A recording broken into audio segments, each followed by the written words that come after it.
It's Nolan. Now, before we get started, make sure y'all hitting that like button. Make sure y'all sharing it on your respective platforms. Let somebody know what we're doing today. Now, let's get into the show.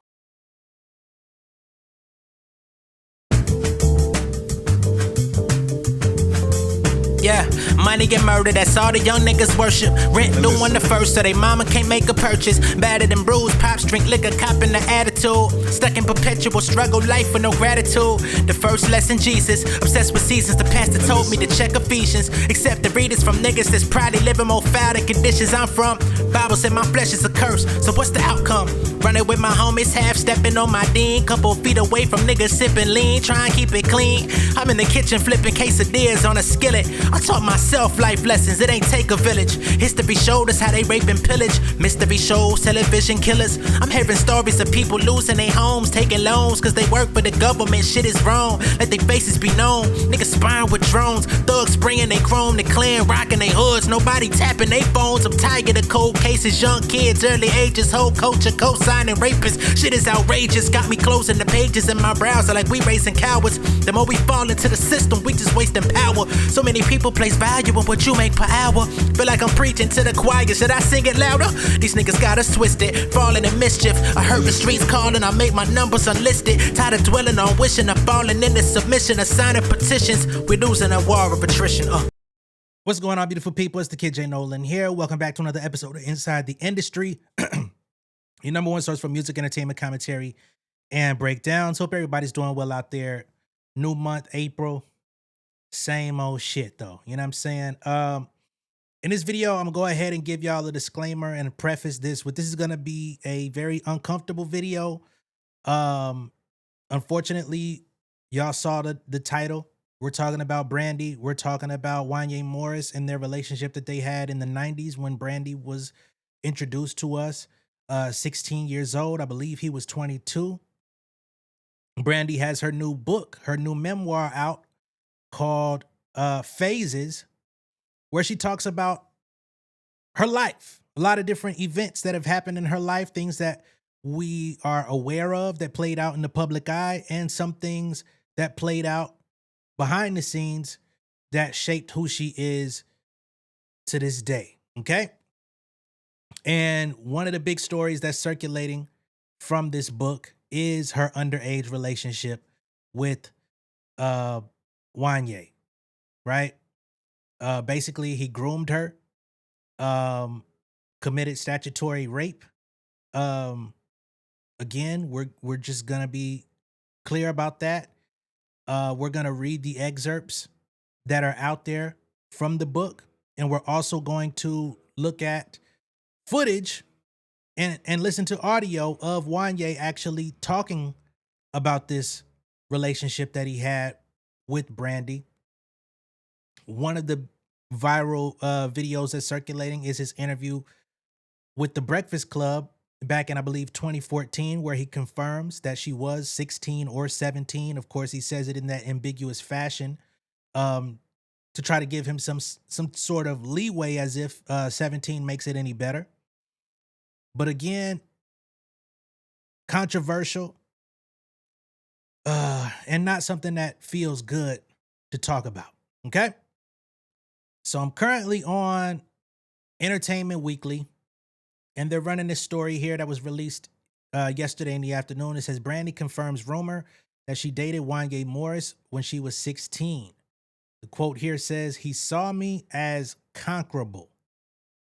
That in itself is disgusting, despicable, and unfortunately a sign of what was going on at that time during the 90s. We talk about the 90s in such a beautiful light. There was a lot of great music, a lot of great shows, movies, art, culture, entertainment. Yes, there was a beautiful side to what was being presented, and we enjoyed it to the fullest. But there was also a very dark underbelly to what was going on at that time, and what people from previous generations were passing down to people of that era to think it was okay.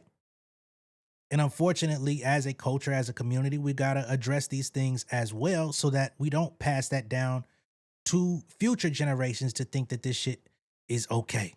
Okay? So here we go.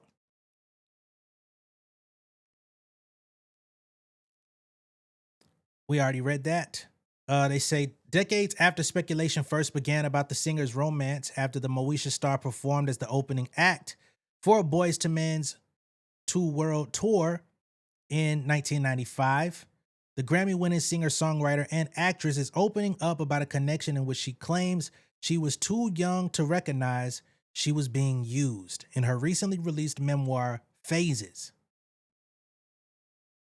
Although Wanya Morris has long denied rumors that he and Brandy began a relationship when when the singer was a teen star, Brandy writes that her relationship with the Boyz II Men member started when she was 16 and he was 22, a year after they met, and Morris became her quote-unquote mentor. Okay? The singer writes that Morris began to call and check in on her regularly, offering advice as an anchor and confidant to the up-and-coming star. After she joined the group on tour, however, the pair got closer. Okay? So just a little piece here about how they became associated. They were introduced, and he then assumed the role of mentor, right? Let me give you some pointers, some tips. Let me teach you how to navigate the fame, all of this different type of stuff.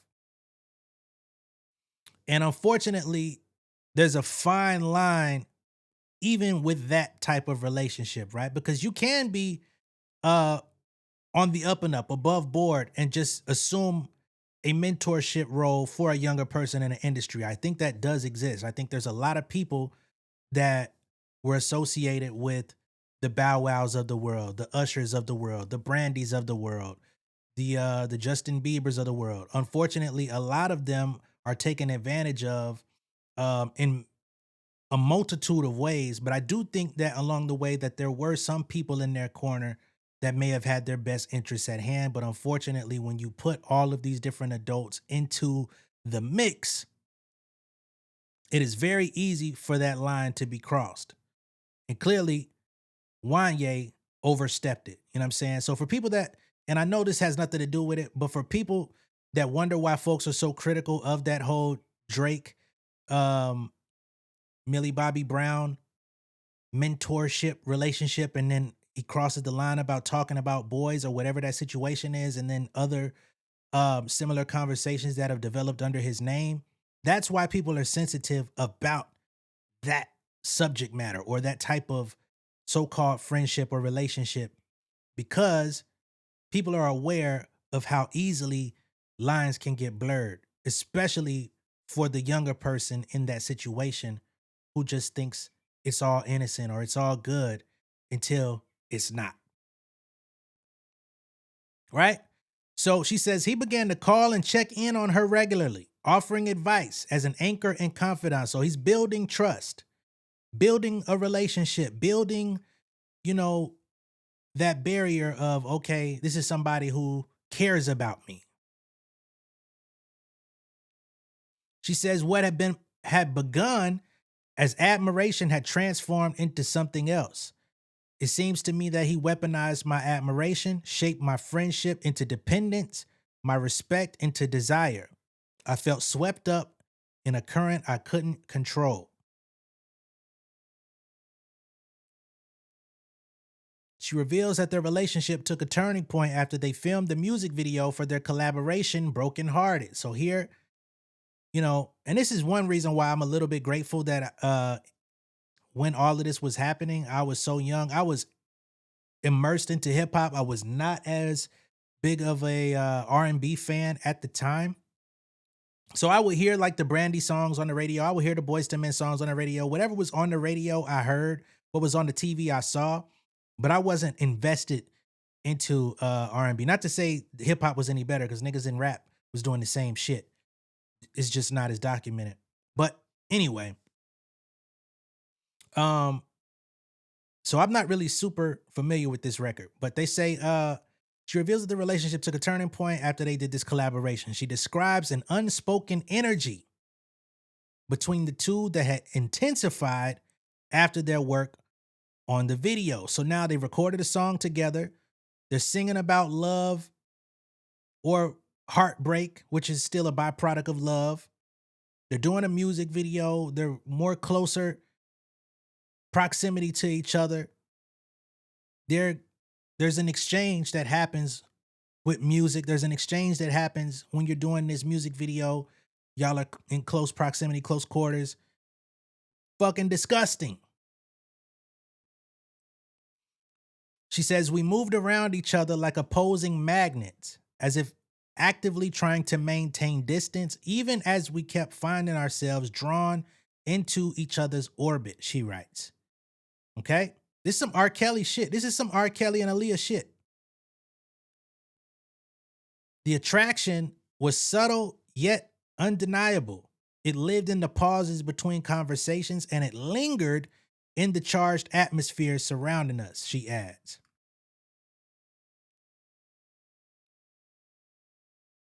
Their relationship quickly formed after that, a whirlwind that Brandy recalls as being overwhelming because of the guilt of hiding it from her family and public and dealing with the illicit nature as a young teen. So here, she's quoting Wanya, where he says, my girlfriend is 16. So she's saying when she was around him, he was constantly saying this to himself. My girlfriend is 16. And she didn't really understand what the connotation of him constantly repeating this to himself was about. She says, I don't remember when he first said it, but those 4 words started rolling off his tongue whenever we were alone. I couldn't tell if this refrain was meant to soothe his own conscience or temper the questions shimmering in my gaze. Perhaps it was his way of tethering himself to a boundary, even as he quietly edged past it. Or maybe it was simply a reminder to himself, a whisper to keep the illicit nature of our connection in view. Regardless, I was under the impression that we were madly in love, or at least what I believed love to be at 16, a grown man's version of love designed to serve his needs. It's only going to get more disgusting from here. Brandy details her first time having sexual relation with Morris as having lacked the specialness I had painted in my mind because it wasn't about me at all. What she sees as the usual rites of passage in adolescence were tainted by the influence of a man who seemed to know exactly how to make me question my own beliefs and boundaries.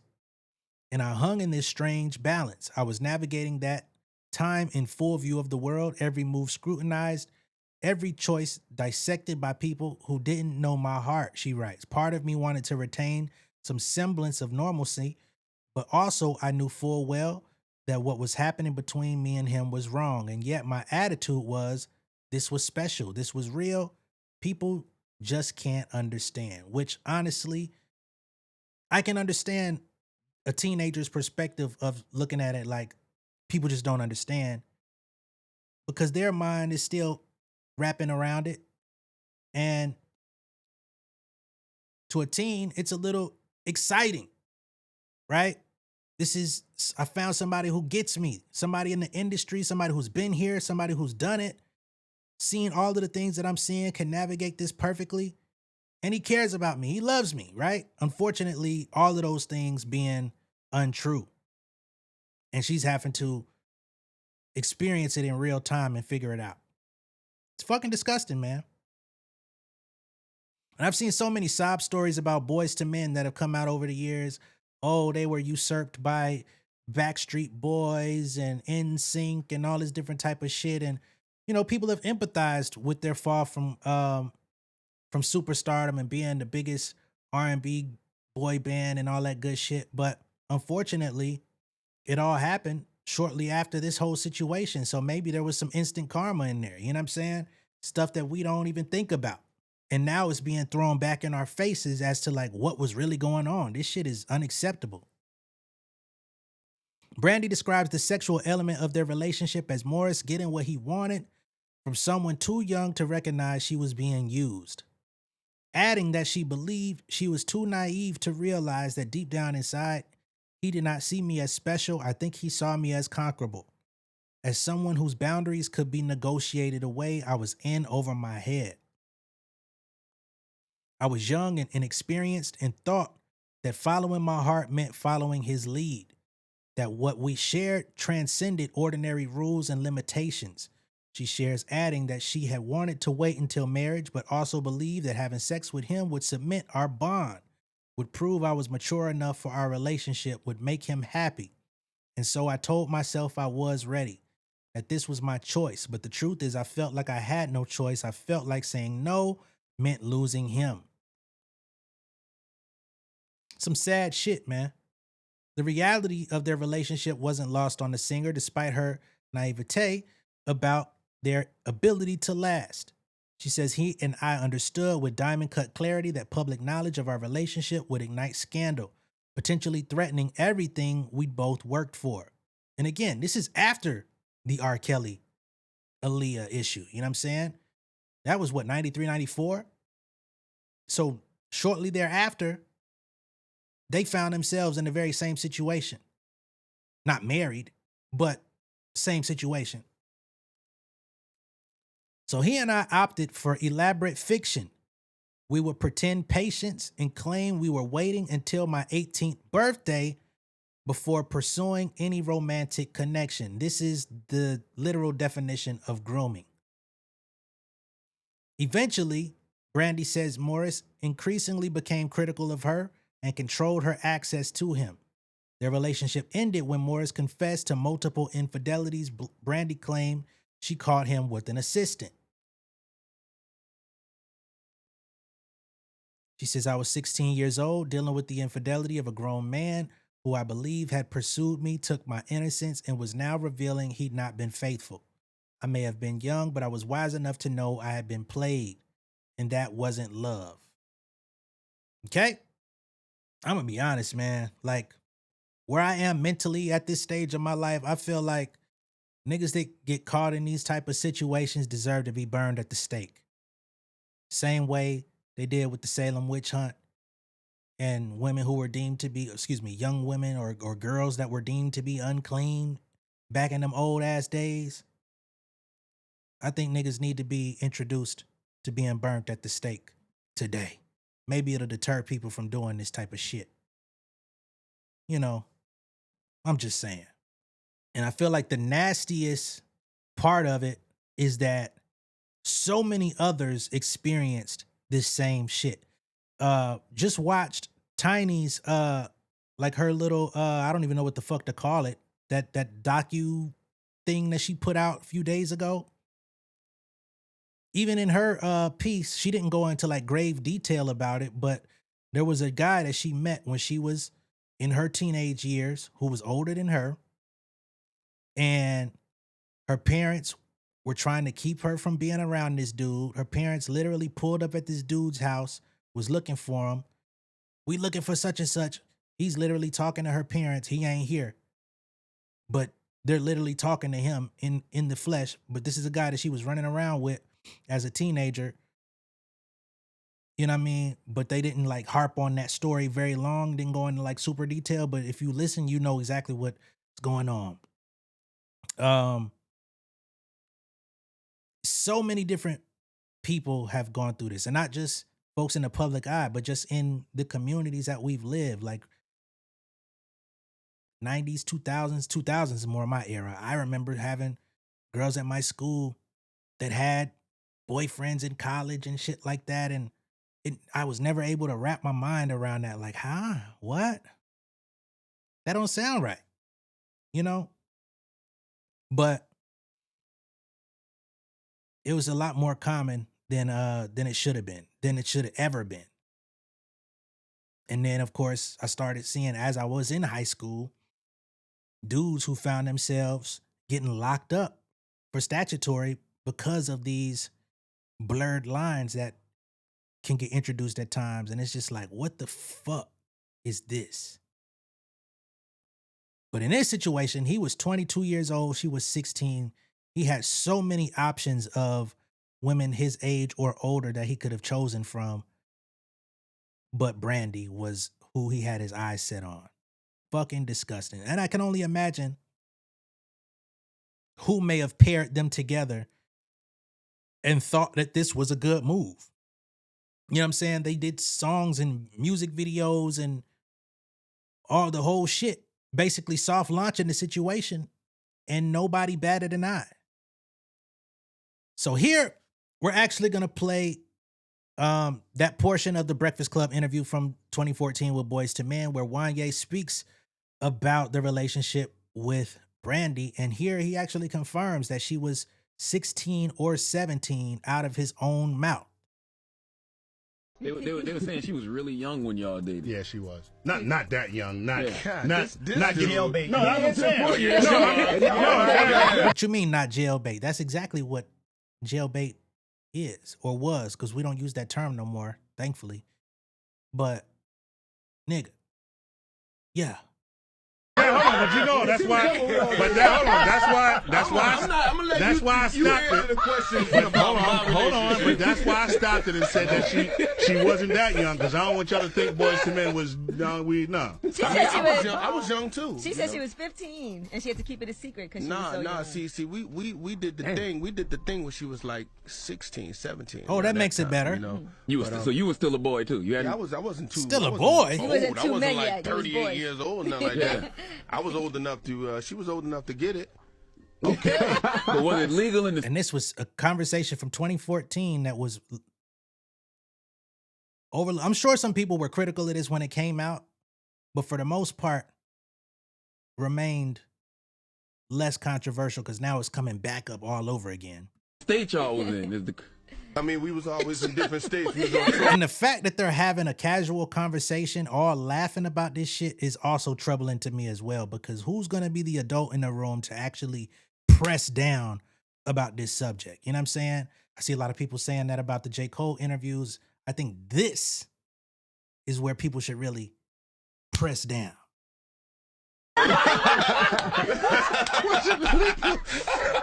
They had a nomad relationship. You know what I'm saying? We just, we didn't do it in the States that it was legal. It gets even worse because in 2021, Wanya hinted that Brandy's mom, Sonia, might have sneakily facilitated their relationship. During Wanya's Instagram Live in January 2021, someone brought up Brandy in the comments and he decided it was time to set the record straight about what really happened between them. According to Wanya, he and Brandy became friends after Brandy's mom, Sonia, reached out to him saying Brandy was a big fan. Check this out. Brandy and I were friends in the beginning. Her mother and reached out to me, as well as my manager reached out to Brandy because Brandy was a big fan of mine.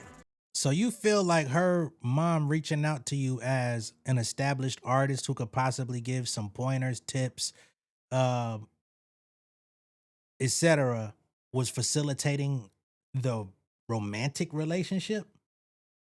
Is that what we're doing?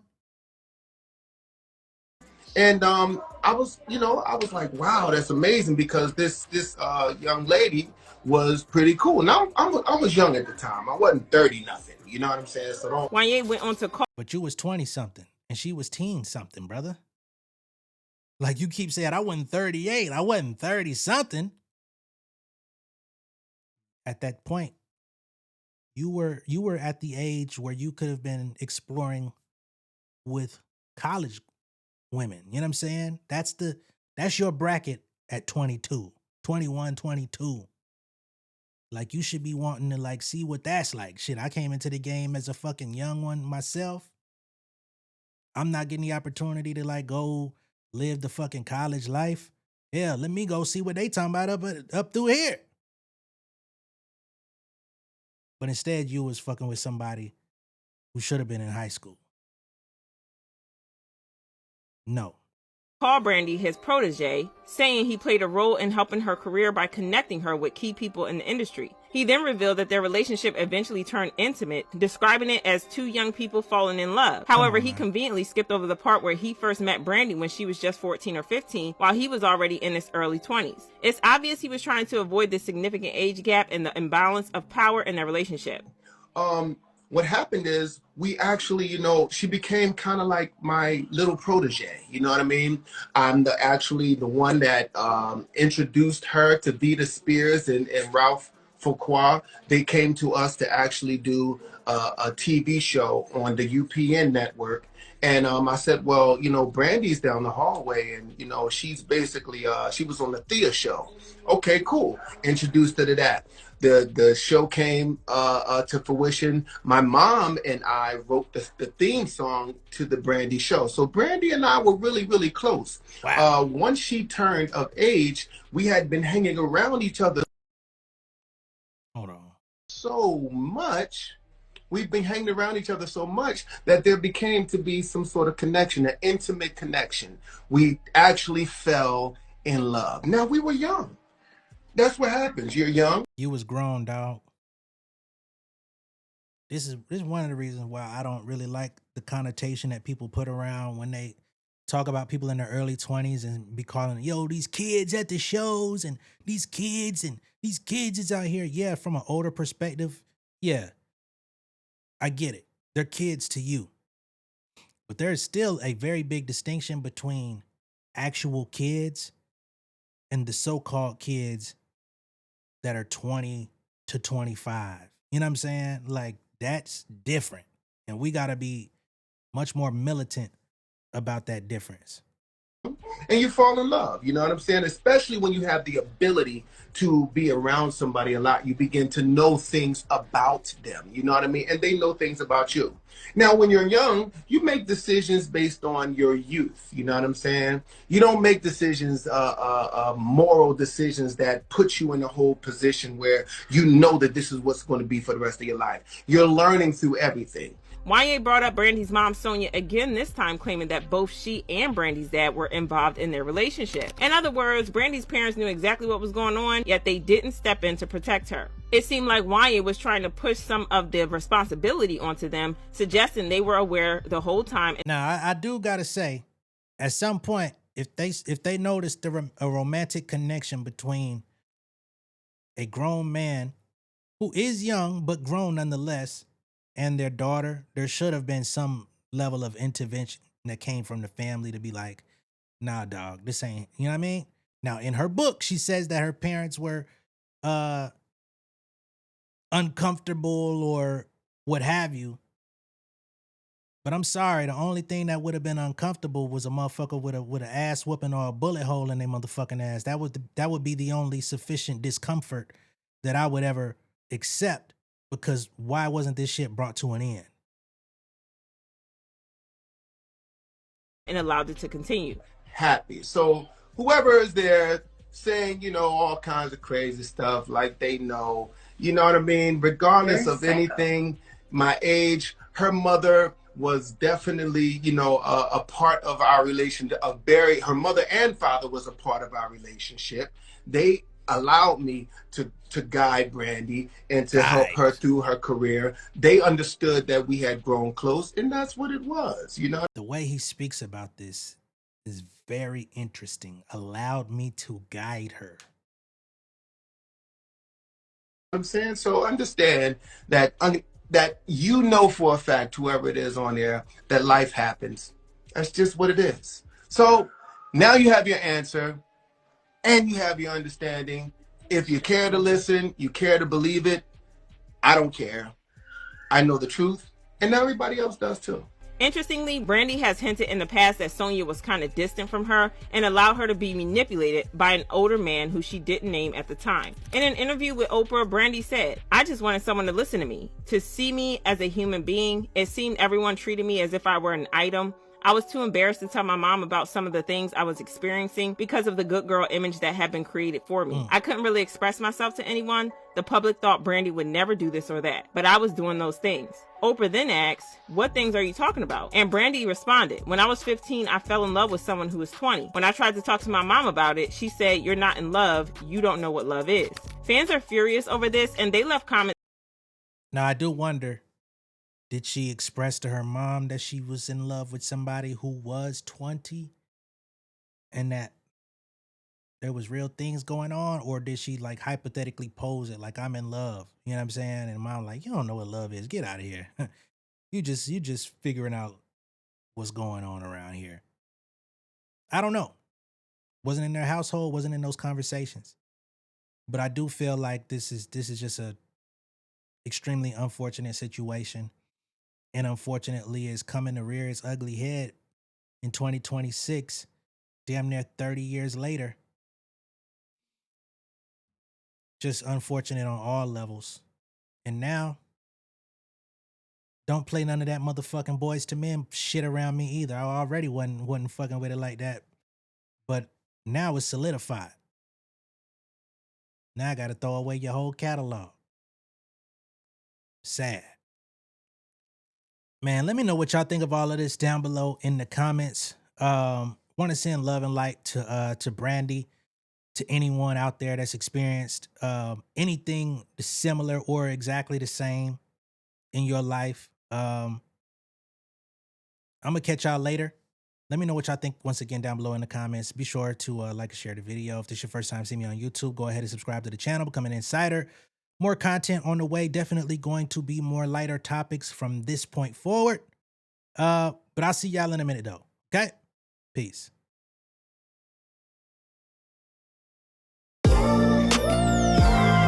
Yeah, family over fame in this bitch, yeah. The glory of living righteous is setting in. My street knowledge and education's a perfect blend. Young mogul, independent, I've been setting trends. The first one from my family to be faithfully wed.